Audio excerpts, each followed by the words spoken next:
Isang mahalagang reforma sa edukasyon ang nilagdaan ni Pangulong Ferdinand R. Marcos Jr. para sa mas malinaw at patas na promosyon ng mga guro. Narito ang report.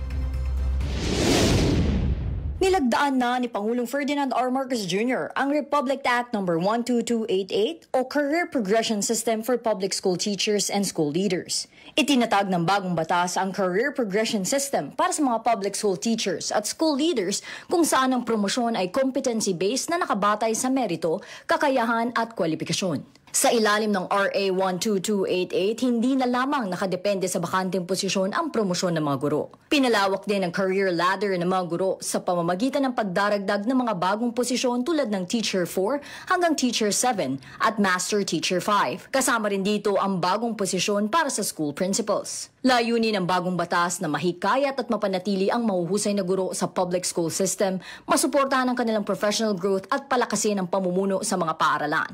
Isang pangmatagalang hakbang para sa mas mataas na kalidad ng edukasyon sa Pilipinas. Naghayag naman ng tuwa si Tingog Party List Representative Jude Asidre. Aniya itinuturing itong malaking tagumpay para sa sektor ng edukasyon. Ayon kay Asidre, layo ng mga panukala na gawing makabago at malinaw ang landas ng edukasyon ng kabataan tungo sa trabaho at propesyonal na pag-unlad. Para sa balitang totoo at laging bago, Nadj Miravalles, Alauna sa Balita, Congress TV.